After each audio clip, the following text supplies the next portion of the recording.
Good afternoon. Welcome to today's speaker series presentation, hosted by the Department of English at the University of the Free State.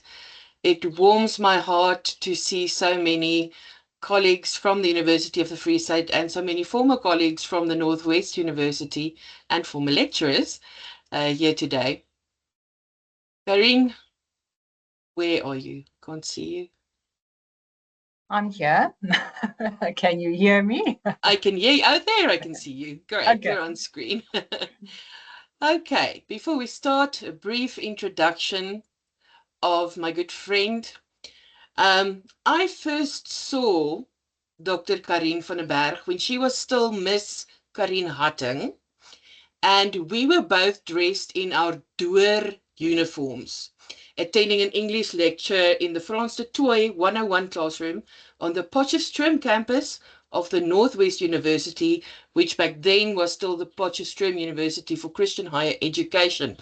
And for those of you who are blessedly uninitiated in or unfamiliar with turn of the century Afrikaans university first year culture, a doer is a first year female student at the university. Well, during this lecture, what I remember vividly is that Karien answered a particularly complex linguistics question correctly, and I just remember being in awe of her utter brilliance. And in the subsequent years that we spent together in the English classroom, all the way up to honors level, little changed.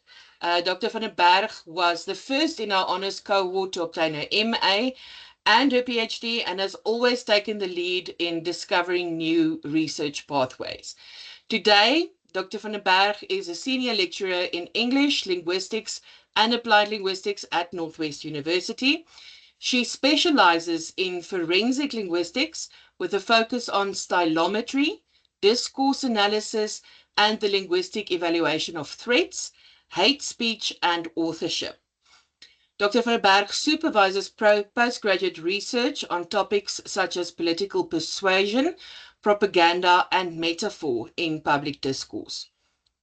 Though her early academic research focused on ESL fluency and accuracy and language testing, as well as the readability and comprehensibility of academic textbooks, she has expanded her work into the field of forensic linguistics. Her work is widely published and presented both locally and internationally.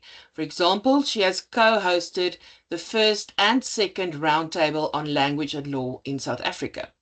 She also serves as a section editor for Literator, reflecting her broader commitment to advancing interdisciplinary dialogue between linguistics and law in the South African context.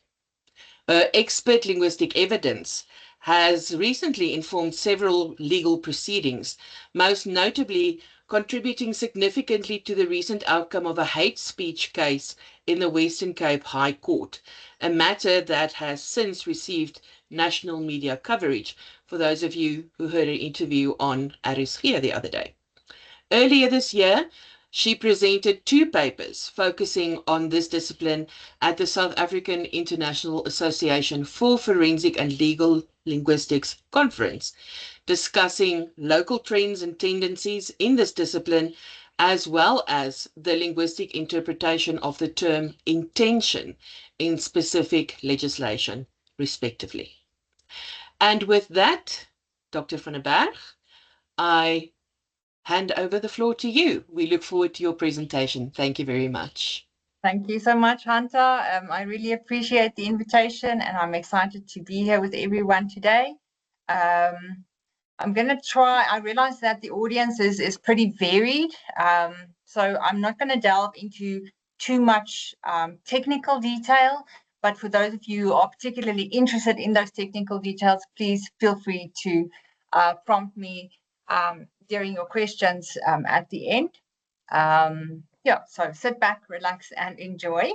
I would like you to join me in a short journey to the world of forensic linguistics, a field where language itself becomes evidence. Very briefly and in short, what forensic linguistics really is about. applying linguistic knowledge. So Hunter mentioned that I started out in language assessment, readability, and things like that. And that really formed a perfect foundation for what I ended up focusing on later on, which is forensic linguistics, because it's all about measurement, about reliability, about not assuming that you are correct, and always making sure that you involve enough ways to display your evidence and to be fair. It comes down to being fair, and I hope to contribute to fairness in the line of justice through my research. So simply put, forensic linguistics is the application of your linguistic knowledge, specifically then in legal problems. Now, it doesn't always go to court, but often there are legal type of investigations. And the kinds of questions we ask include: who wrote this text? What did this person mean? Could these words cause harm? Or more specifically, are they intended to cause harm? And in South Africa, you'll see forensic linguistics has been used in various kinds of cases: defamation and fraud, hate speech, and many others.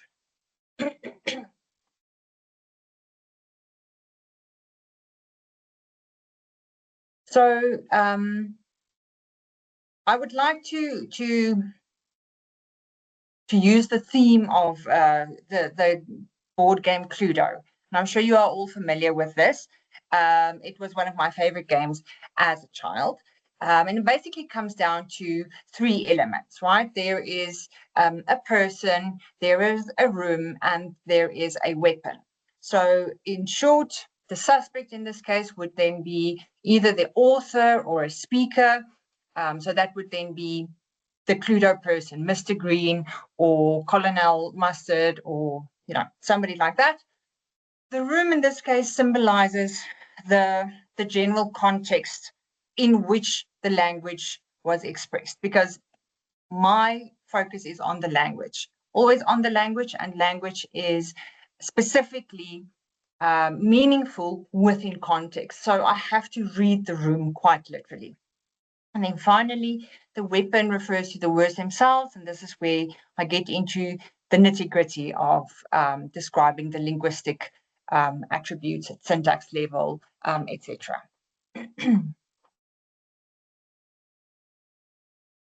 So, sorry, I am briefly going to share with you three case studies to demonstrate what forensic linguistics is about and what can be done, what has been done. And the first one I call Mr. Green and the alias Army. And in this case, the task was to figure out whether the suspect's voice was specifically that of an Afrikaans speaker in South Africa, or whether the voices belong to two independent American businessmen. Okay, so I will give you a little bit of background. First of all, this is an authorship case. I should mention that. The second one that I talk about is also authorship, but the context is a little bit different. And then the third one is the hate speech case, to which Hunter also referred. Okay, so the context of this case, I can't at this stage mention the names, because the case is still ongoing, very much so, even though I was involved in the case in 2020-21. So it really has been a while. And let's call him then Mr. Green claimed that various defamation blogs, that he was not the author of those blogs.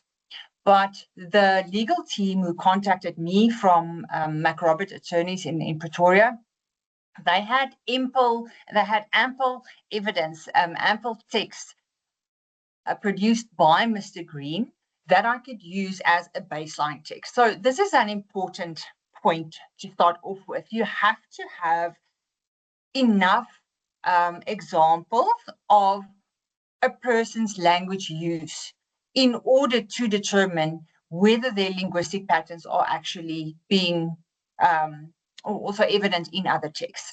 So it's never if somebody comes to you and says, I have this one text and, tell me if this person wrote it or not, it's much more difficult. So you first have to assemble a corpus of data, examples of the person's text, and you must be certain that those texts were produced by person X, in this case, Mr. Green.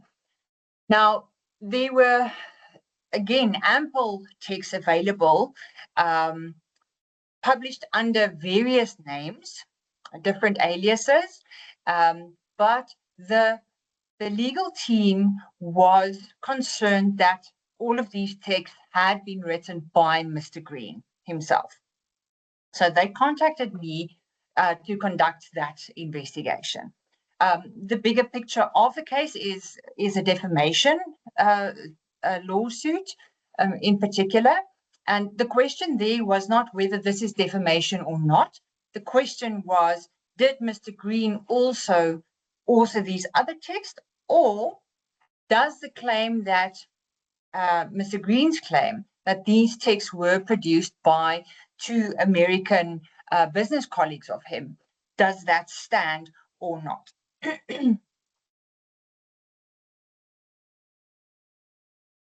So some of the linguistic clues that I uncovered during this process of evaluation, I used both stylometric and stylistic methods, and both the statistics and the in-depth stylistic analysis revealed great similarities between all the texts.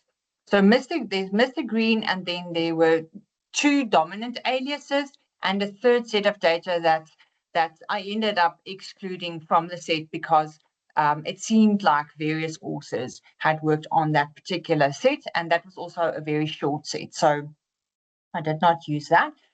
But in this particular case, there were lexical echoes, there were grammatical errors, there was transfer of syntax. So there was a vast amount of different linguistic clues. I note some of the more prominent ones on the slide, and it really comes down to the fact that through all of the texts, I noticed the same kinds of things popping up over and over and over again. Here are some more detailed examples that you can have a look at. Similar formulations, sentence structure. In particular, this person's use of relative clauses was quite interesting. So I specifically looked into that, especially the which versus that clauses and the embedding of that, punctuation use. And then interestingly enough, in this case, it was very evident that the author or authors of the text had a strong legal background. And that was another factor that fitted with Mr. Green. But in the end, it became quite evident that by no means could these texts have been written by two supposedly American business associates who had no contact or no knowledge or proficiency in Afrikaans, because there were so many examples of Afrikaans interference. So even though this Mr. Green he was very proficient in English, right?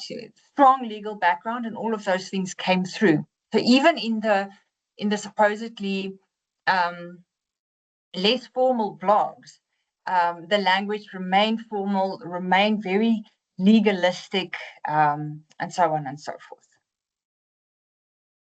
if anyone would like me to delve into these specific examples, we can do that a little bit later.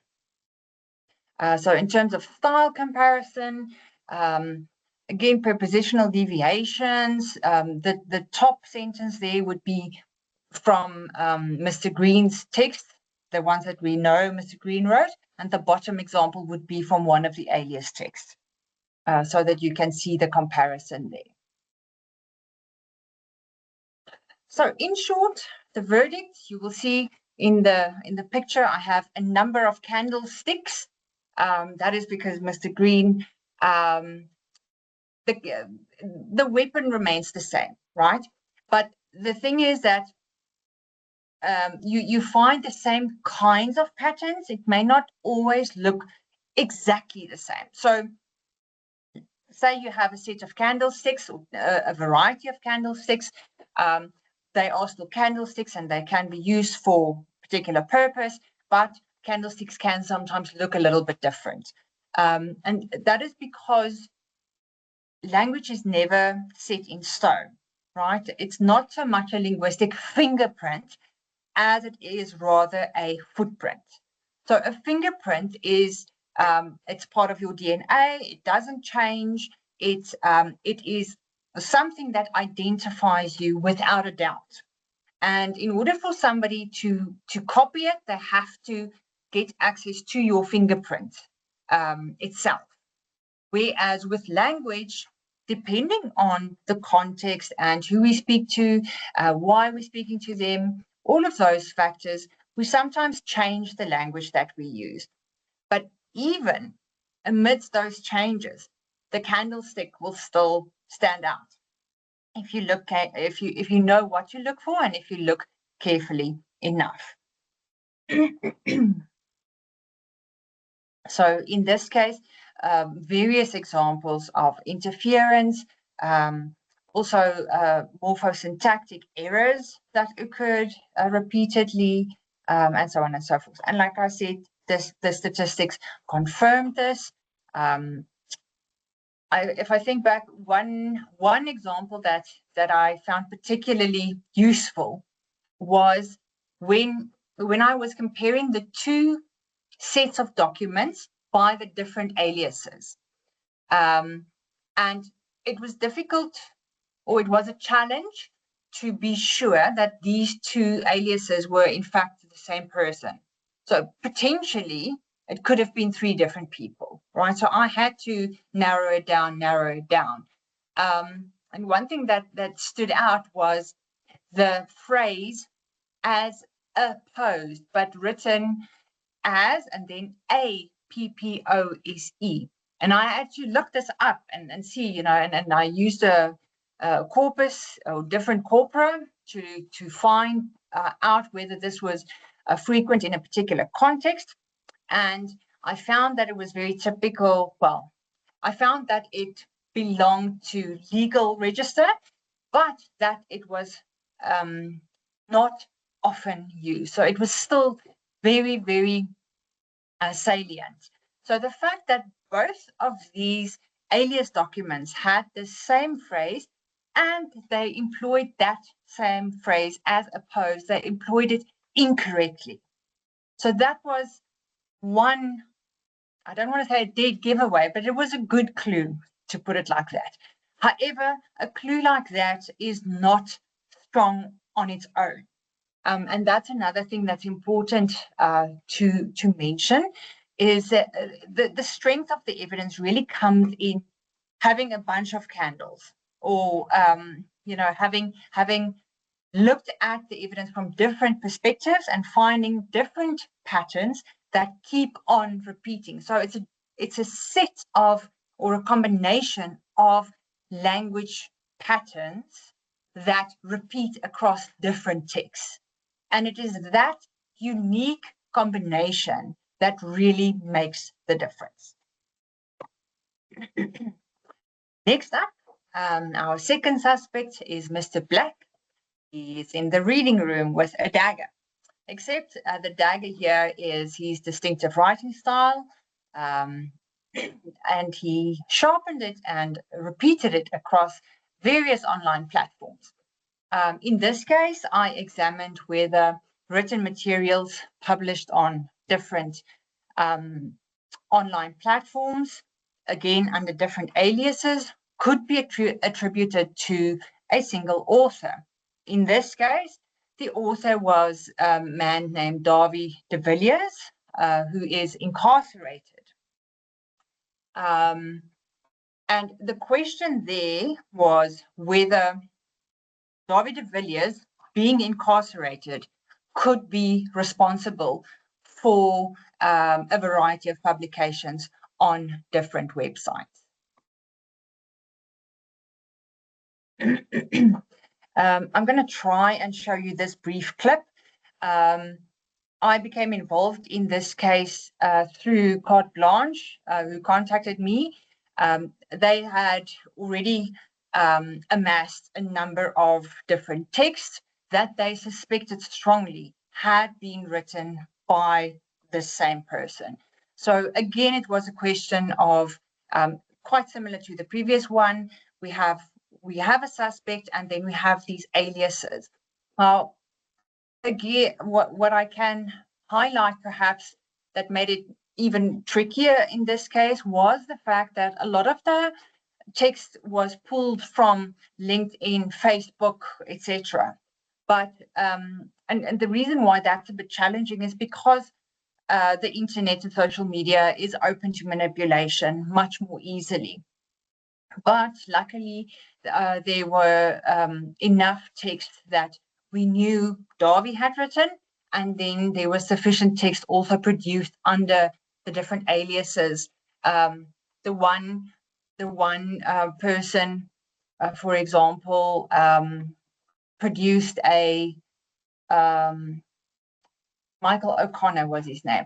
So Michael O'Connor supposedly produced a magazine, an online magazine that covered a range of topics from photography to politics.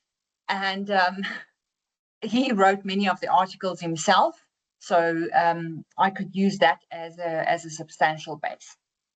I'm going to see if this plays just briefly, but if it doesn't play, then you can look it up.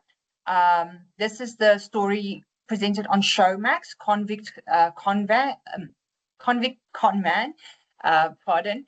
And this is available to watch. So this is a documentary style story that Carte Blanche created about this case. Yeah, let's see if technology plays along.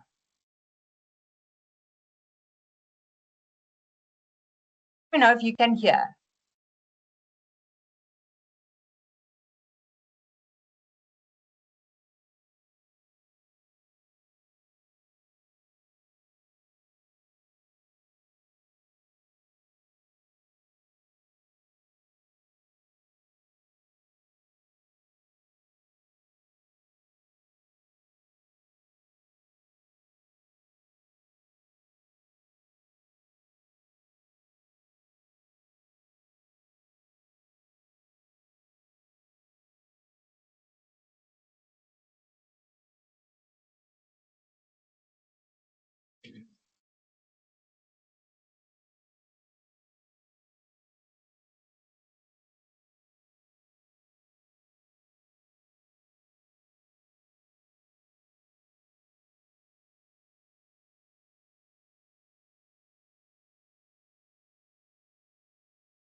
Okay, so that sort of paints a picture of the broader case. And as I mentioned, I specifically looked at the language, again, used by these aliases. So the suspect was then Davy de Villiers. And what posed quite a problem to the theory that he was writing these texts was the fact that he was in prison while these texts were being generated online. Many of these texts invited people to donate money in order to free Darby de Villiers. So there were also quite explicit connections to the Darby de Villiers case on various of these platforms, but of course that is not evidence that it is Darby himself writing these things. It could have been anyone else who was on his side, so to speak. Okay, so yeah, there's just also a bit of context. What I wanted to note was that he was found guilty on 32 of 38 charges, including rape. You know, so this person was dangerous.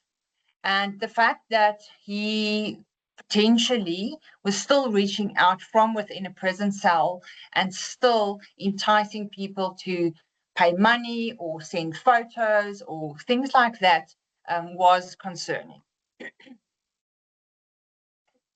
In terms of the linguistic footprint, some of the clues that I picked up across the various platforms were ellipses everywhere as pauses in so this was something that he used very, very prominently. I was lucky enough to have been provided with both video text where you see Darby actually speaking, because he had this holiday club that he was trying to sell and he promoted it in a video.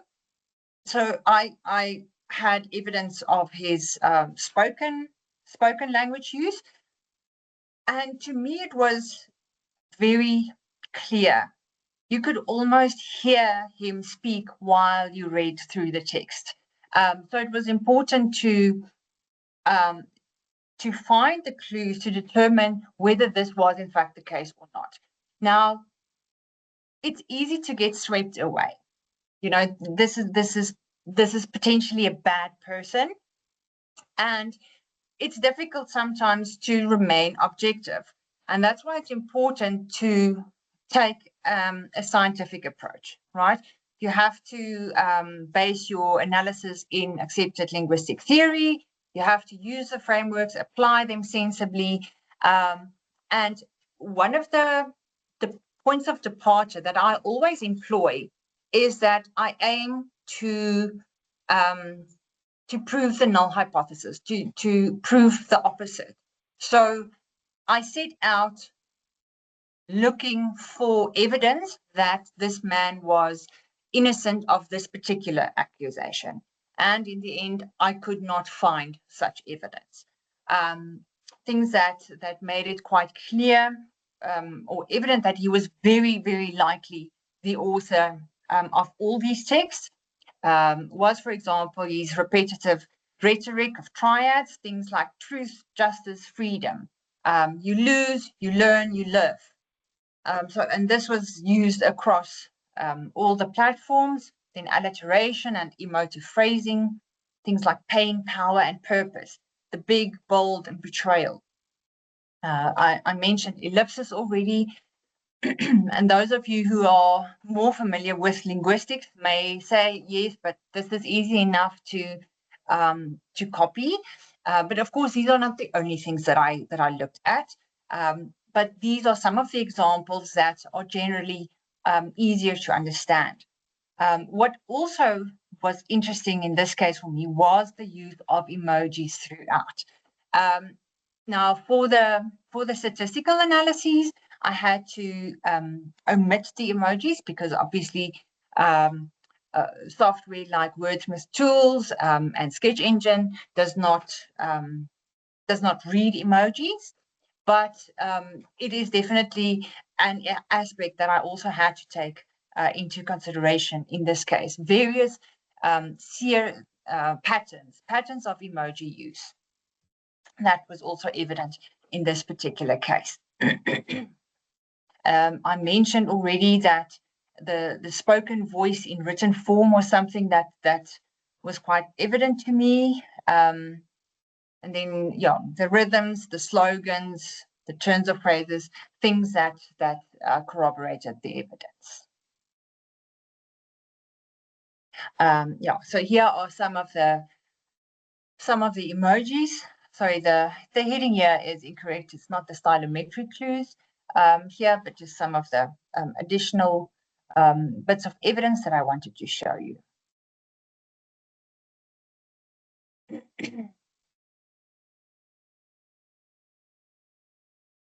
Okay, it seems like this slide did not turn out the way that it was intended, and I apologize for that. So I had a neat little table to show the aliases and so on. So I apologize for that. I did not pick up on this error before the session. So bottom line, in the verdict, once again, it became quite clear that the different aliases were most likely by the same person. And the contribution of the linguistic analysis in particular, carte blanche used that evidence along with other forms of evidence to go to the South African police in order to launch an investigation.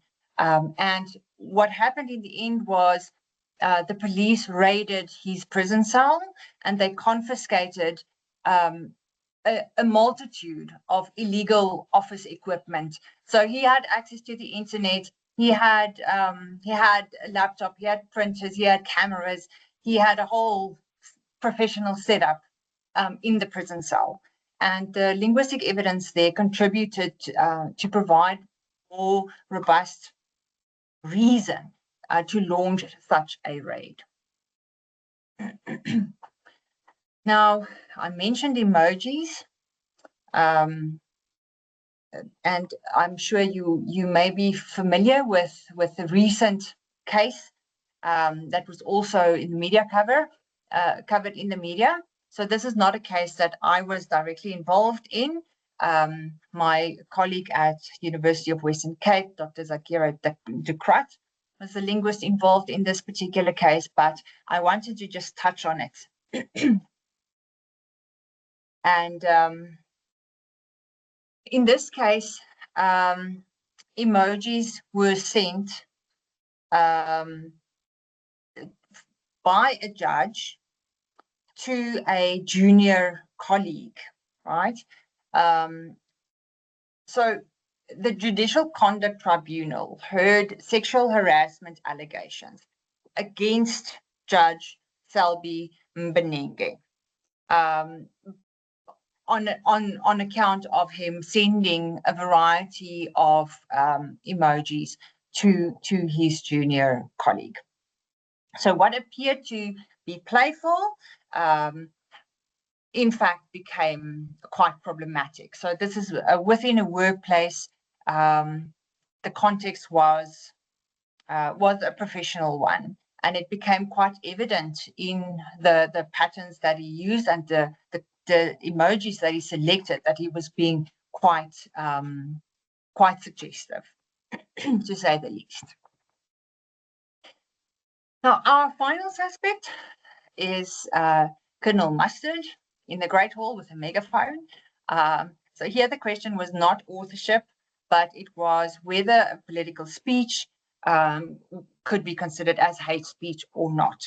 Now, I may add that I did consider the whole speech in this particular case, and I found only a part of the speech that met the requirements according to South Africa's law on hate speech. So it's not that the whole speech, that everything is hate speech, but certain utterances did in the end meet those requirements. So just a bit of background, at the 3rd Provincial People's Assembly of the EFF in the Western Cape in 2022, Mr. Malema delivered a speech that raised critical questions about the boundary between political rhetoric and hate speech. The aim of this speech was to encourage EFF members who would become the new leaders of the EFF. It was time for electing new leadership, and he was encouraging the new leadership to take action and effect change in the Western Cape. So in this particular case, as with the other cases, again, I compile the full corpus with the text in question as my main corpus, my main data set. But I also looked at a variety of other speeches by the same speaker in order to establish a benchmark, right? So as I mentioned earlier, you have to have a benchmark to work from, and I employed that principle also in this particular case. I analyzed the speech using systemic functional linguistics. Why? Because in this case, the question was, what is being done with the language? And systemic functional linguistics is a suitable framework because it regards language as something that we use to do things with, to function. Language serves certain functions in the real world, and in order to effect those functions, we choose specific grammatical forms, right? So that's why I used that theoretical framework. I looked at speech acts. I looked at Grice's cooperative maxim. So in short, what the cooperative maxims concern is that when we speak to people, we take into consideration unconsciously who they are, and we give them enough information in a way that we assume that they will understand our intended meaning. So if we adhere to those principles, if we're not being sarcastic, or if we're not trying to lie, if those are not our goals. Okay, so sarcasm also includes humor and variations of that. But as long as the aim is to make ourselves heard and to bring across our intended message, we select grammatical structures and lexical choices and things like that to make ourselves heard quite clearly. So I mentioned in the beginning that I have to read the room. I spent quite a bit of time reading the rooms in this particular case, looking at field, mode, and tenor, and explaining all of those contextual elements, also taking into consideration the preceding speeches that were referenced in this particular speech, because all of those things add to the background information, and it is necessary to make sense of exactly what the speaker is then doing in this particular speech. I've already mentioned that I looked at field, mode, and tenor, but here I just briefly describe that. And then specifically, the question that I had to answer were whether the speaker was in fact aiming to incite violence or hate towards a particular group or not, following the Papuda regulation.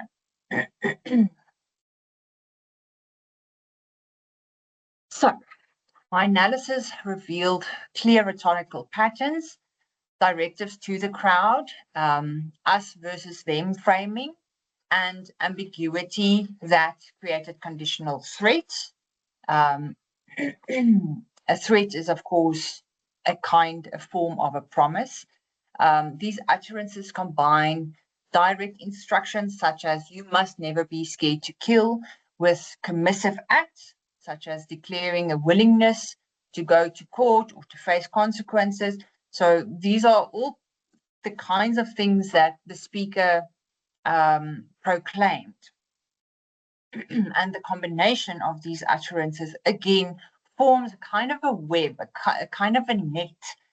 The elocutionary force was often an instruction or a challenge, not merely a commentary.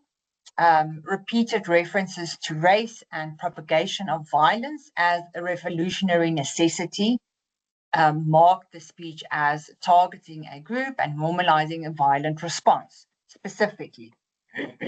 And I think the fact that the violence and the normalizing of the violence, I think, was seminal in this particular case. So the court found that some of the statements in the speech constituted hate speech.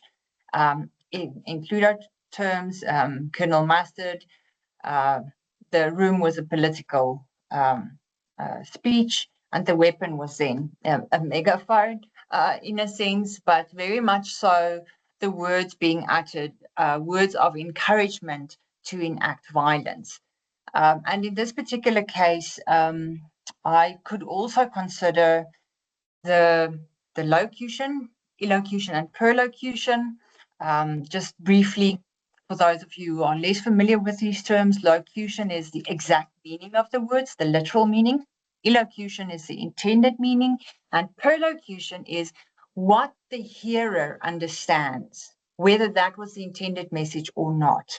So effective communication is usually when the hearer infers the right meaning, right, the intended meaning.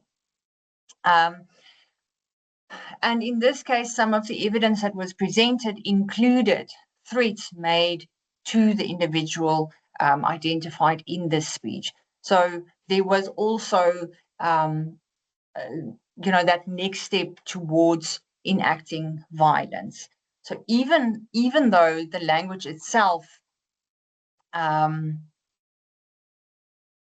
me put it this way, the language itself acts as a weaponizing system to normalize. And I mean, there are many examples in history that we can look at where this was the case. People use propaganda to brainwash the masses, really, into accepting things that are really inhumane in some of the more extreme cases. So the examples that I have on the slide here, these are some of the utterances that were prominently discussed in the court case itself. So, verdict, hate speech or political expression. The linguistic evidence suggested an explicit call to violent action, in short. Now, if I have to reflect, in short, it comes down to, as a linguist, I describe the language that is in front of me. I have to remain true to the text, and I have to read the text within the room that it is being presented. So in order to identify whether there are weapons or not, when I say weapons, I don't necessarily mean for violence, but just as evidence, as clues, the language has to be explored in context. And I value triangulation in my method. So I always try and employ different routes to analyzing, so both quantitative and qualitative. And the qualitative,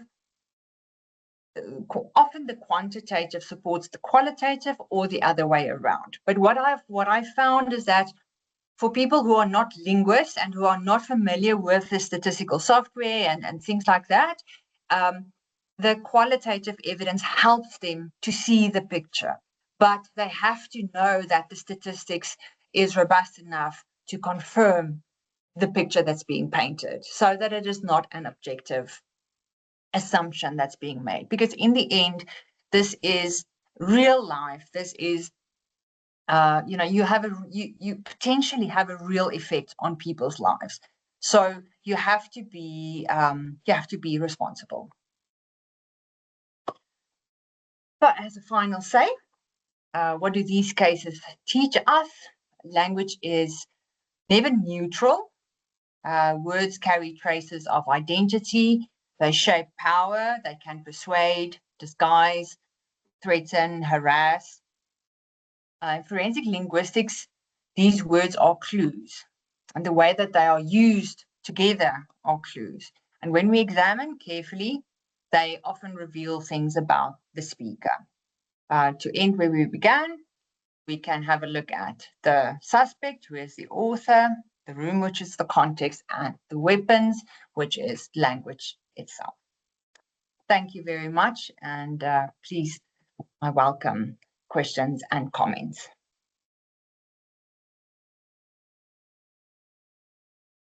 Thank you so much, Karien. I am once again in awe, just like back in my first year. And inspired, really inspired. We have a question from the comments, which I'm going to read first. I hope I'm not murdering this person's surname. I'm sorry. Professor Voldemariam asks, in the study, and I think this was from your first case, from Mr. Green, the forensic stylistics methodology followed was appropriate and fruitful. This is inspirational. However, in this presentation, the distinction between forensic stylistics and forensic linguistics is opaque.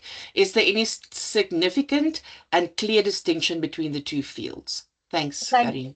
Thank you so very much. I want to say, well, there definitely is a clear distinction, and there are people who write on forensic stylistics as such. But when I talk about forensic linguistics, and this is a technical aspect, but when in this presentation, for example, when I say forensic linguistics and methods, I subsume forensic stylistics as one method. I guess people could be a bit more pedantic in terms of thinking about forensic linguistics very much as the application of, I almost want to say, nativist universal grammar kind of perspective description of linguistics. And that is definitely, again, the case, and I agree with that. But the field of forensic linguistics has evolved to such an extent that it actually subsumes all of those things. Within forensic linguistics, it's not only these kinds of cases that I've been involved in, but there's quite an avid aspect of what's the word, activism. So activism for equal rights, equal language rights in court, for example. So that falls under forensic linguistics as well. Yeah, so I can continue, but I hope that shortly answers the question. I see that Professor Voldemariam has a follow-up question, and after that I will go to Angelique's question. Okay. Thank you, Anta, for pronouncing my name correctly. I'm Hailelul Voldemariam from the Namibia University of Science and Technology. Here in Namibia, we also have forensic linguistics as a course at master's level, and then we have a large number of students interested. And then some of our students are here. That's why I raised this question. Thank you. The first presentation focused on forensic stylistics, and then including stylometry and all that. We enjoyed listening to your presentation. The second presentation about hate speech, I think, followed fundamentally forensic linguistics, because he talked about speech act theory, cooperative principles, illusionary force, and all that. I've really enjoyed that too. But my follow-up question is that how neutral are you in the investigation of course, a forensic linguistic investigation of Malema's hate speech? That just your objectivity and the neutrality, and but your answer is well articulated. We really enjoyed. Thank you so much, Dr. Berg. Thank you so much. Yes, as I mentioned, you have to be objective, and you have to take a scientific approach. So I very much depend on the hardcore statistical evidence. for me to guide the rest of the investigation, so to speak, because maybe I can talk about the Malema case specifically. So in that case, yes, there's the context and there's the speech acts and all of those things, but what it came down to was looking at the reference being used. And remember, there's a discussion in court, right? So there's continually arguments being presented for and against. And some of the arguments would be, yes, but he's not talking to a particular person. But if you go back to the text, then that is not a correct assumption, because the individual who brought the claim is referenced directly and then described. So for me, it very much came down to the linguistic aspect, the grammar, the grammatical aspects, and the lexical choices and the collocations being used. So, I mean, the fact that he uses the word white or white person does not in itself mean anything, right? So you have to look at it comparatively. And it really came down to the statistical evidence that those collocations were used more frequently in this particular speech than, for example, many of the others, which are more, I don't want to say neutral, but speeches that have the same kind of trajectory, but that were not considered hate speech. So it very much comes down to being objective and looking at the hardcore grammatical analyses and descriptions of that across levels, right? But you then have to present that evidence within the broader contextual factor, because language always happens in context. So, yeah, I hope that answers your question. Yes, perfectly. Thank you so much. Thank you. Thanks, Karien. Our next question is from Angelique. I hope you won't mind if I read it, Angelique. Angelique asks, what are the linguistic aspects more linked to? A stronger fingerprint? And what linguistic aspects are more linked to only a possible footprint? Okay. Thank you for that, Angelique. I shy away from the fingerprint completely because, as I mentioned, language changes continuously. So it's very much a case of establishing a detailed profile of the speaker and how the language is used by that speaker. And if you have, once you have that profile, and that's why I say the baseline and, you know, the original text, the reference text is so important, because without it, you are really taking a guess. You have to work from, this is what this person's linguistic profile looks like. Now, from that, I compare these other texts, and I think perhaps the quantitative evidence is stronger.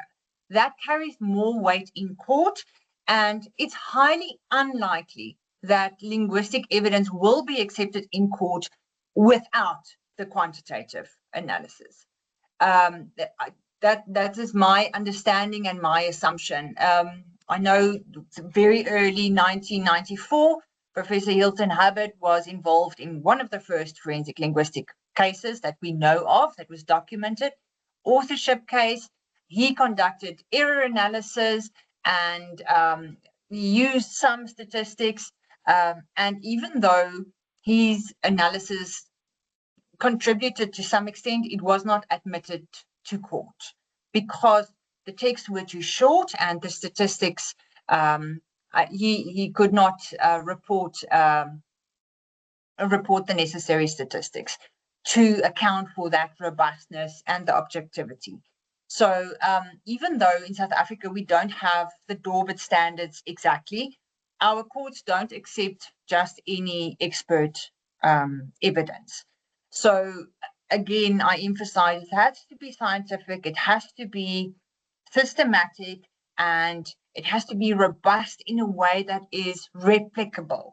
So if I give this analysis to somebody else and I give them my steps and they repeat it, they must find the same answers that I did.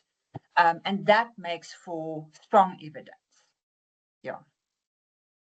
Yeah, as Angelique says, it makes perfect sense to approach it from that angle. Then there's a question from Susan who says, the applications of forensic linguistics are many. So if you had a student just starting out on their academic careers, what pathway would you advise them to follow in order to become a seasoned forensic linguist? I ask because sometimes students stumble on the right pathway, but a clear one would obviously be better. Yeah, thank you so much, Susan. That's a very good question. I was one of the lucky ones. The pathway sort of just popped up in front of me and I fell onto it. When Professor Adams-Coetzee initiated the first module in forensic linguistics at honours level at Northwest University, and I was lucky enough to be one of the first students to enroll for that. So what I can say, one, you have to be a seasoned linguist in order to be a forensic linguist. So it's about being a linguist.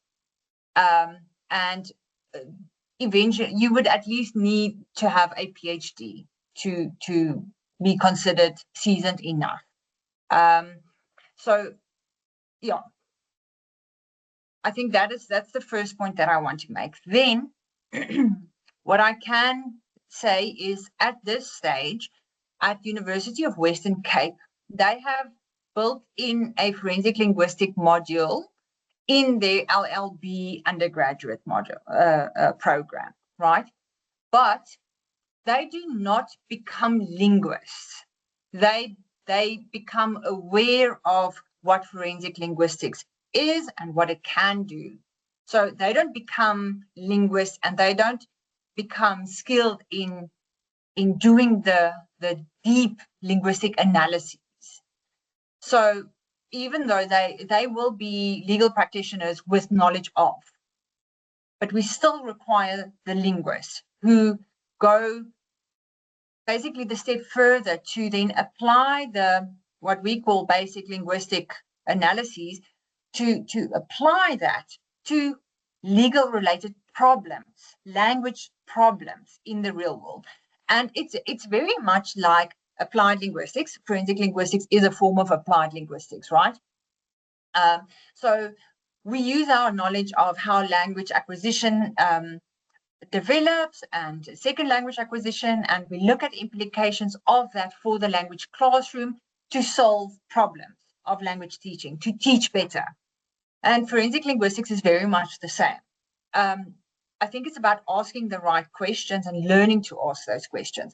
So to get back to your question, Susan, I would encourage anyone to, there are some courses available. There is a course at Academia, but that again is a short course aimed at professionals to teach about forensic linguistics, raise awareness about.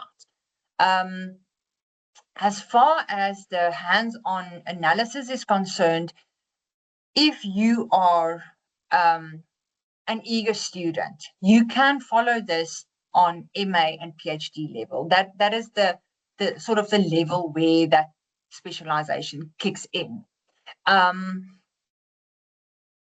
That said, if you start at MA level, of course, you don't necessarily have a broad background reading necessarily, so you would need to do that.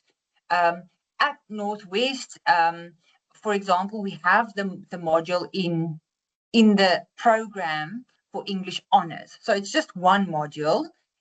It's not compulsory, but students who are interested in taking it, then they get that background reading and basic analysis. But then the important part comes in to build on that and apply it to a legal problem. So I don't think it's absolutely essential to do an honours module, but it helps a lot, right? If you don't have access to an honors module like that, then I would encourage you to do basic reading, at least then by yourself. Read Tiersma, read Coulthard and Johnson, read one or two of the big names to get a good idea of what forensic linguistics encompasses, and then choose a legal problem that you can answer based on analysis of language. I hope that helps a little bit. Yeah, I think Susan gave a thumbs up, so I think that's fine. We Thanks have a so question. much. Thanks, Susan. We have a question here from Professor Robert Peacock. He asks if you could kindly explain the application of statistical analysis other than the use of percentages as a measure of central distribution. Okay.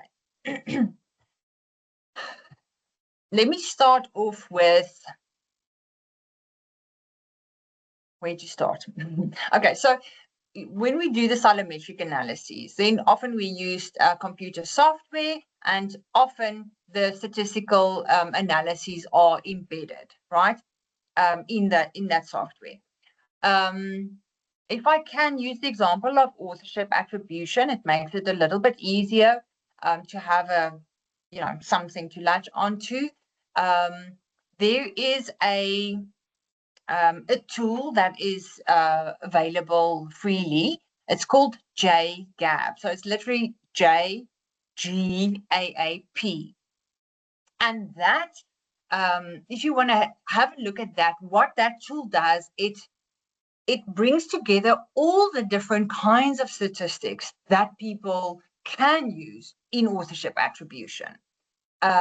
So the different kinds of algorithms and the different kinds of elements that you count. So n-grams, punctuation, lexical choices, all of those things.